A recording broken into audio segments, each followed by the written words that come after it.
आज world liver day 2025 के अवसर पर आज फिर हम हाजिर हैं आपके सामने।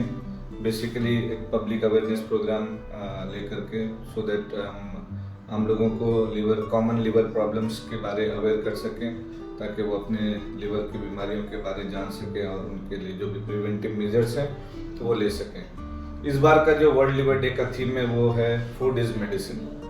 सो बेसिकली इसलिए ये थीम इस बार रखा गया कि ताकि हम ये जान सकें कि हम क्या हेल्दी खाएं जिससे हमारा लिवर भी प्रोटेक्टेड रहे और लिवर की बीमारियों से बचे।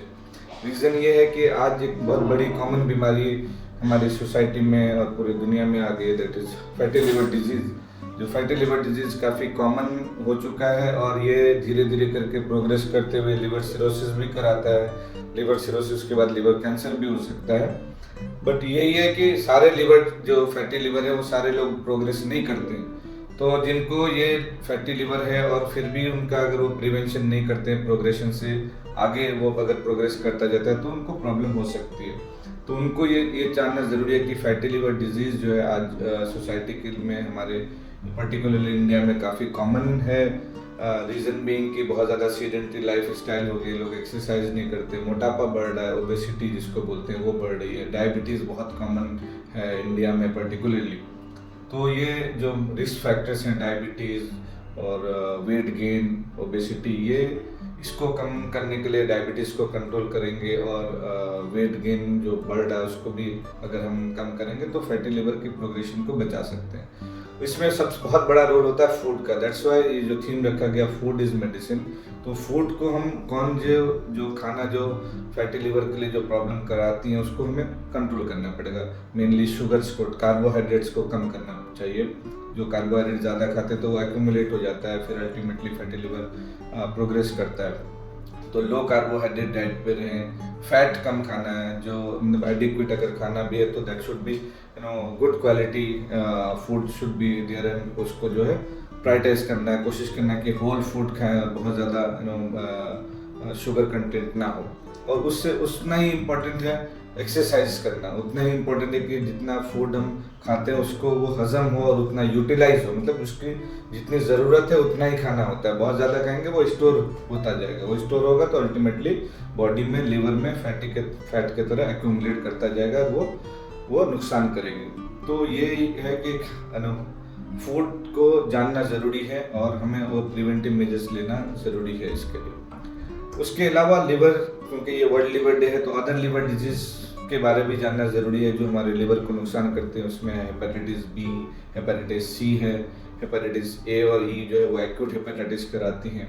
तो ये प्रिवेंटिव मेजर्स भी ज़रूरी है। जैसे हेपेटाइटिस बी के अगेंस्ट में वैक्सीन है तो हेपेटाइटिस बी का वैक्सीन ले सकते हैं। जिनको हेपेटाइटिस बी या सी ऑलरेडी इंसिडेंटली डिटेक्ट हुआ है तो उनको ट्रीटमेंट किया जा सकता है। हेपेटाइटिस ए और ई से जो है बचने के लिए हेपेटाइटिस ई के अगेंस्ट में भी वैक्सीन मिलता है। ई का वैक्सीन नहीं है अभी, बट ये है कि हम प्रिवेंट कर सकते हैं अगर कॉन्टामिनेटेड वाटर और ये जो फूड है उसको अगर हम सफाई मेंटेन करेंगे तो वो भी बच सकता है।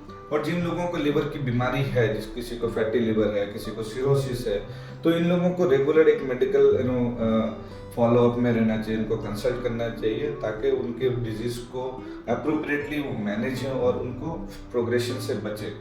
सो बेसिक पर्पस ये होता है पब्लिक अवेयरनेस का कि हम बीमारी को सोसाइटी में आने से पहले ही हम उनको बचा सकें, जिसको बोलते हैं कि प्राइमोर्डियल प्रिवेंशन। फिर हम होता है कि प्राइमरी प्रिवेंशन जो होती है, जबकि अगर उसके रिस्क फैक्टर्स को हम कम कर सकें और डिजीज अगर आगे तो उसके प्रोग्रेशन से हम उनको बचा सकें, जो सेकेंडरी प्रिवेंशन होती है। तो हमें फोकस करना है कि प्राइमरी और प्राइमोर्डियल प्रिवेंशन पे, ताकि ये तभी हो सकता है जब हम पब्लिक अवेयरनेस कर सकें और वो प्रिवेंटिव मेजर, जैसे आपको बताया कि सही फूड जो है उसका इस्तेमाल करें और डेली जो भी आपके एक्सरसाइज है उससे भी फैटी लिवर की जो परेशानियाँ वो कम होंगी।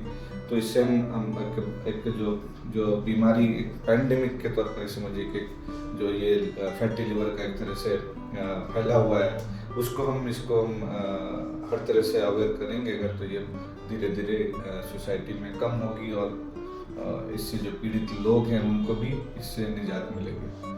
So I think we should take a pledge to have good and healthy diet and exercise, और खाना उतना ही है जितना हमें ज़रूरत है। बहुत टेस्टी खाना, इसका मतलब ये नहीं कि जो है बहुत ज़्यादा खाएं और ओवरलोड कर ले। तो ओवरलोड अगर पेट में करेंगे तो जा करके आपके लीवर को लोड करेगा, तो लोड ज़्यादा नहीं करना है। Thank you, all the best.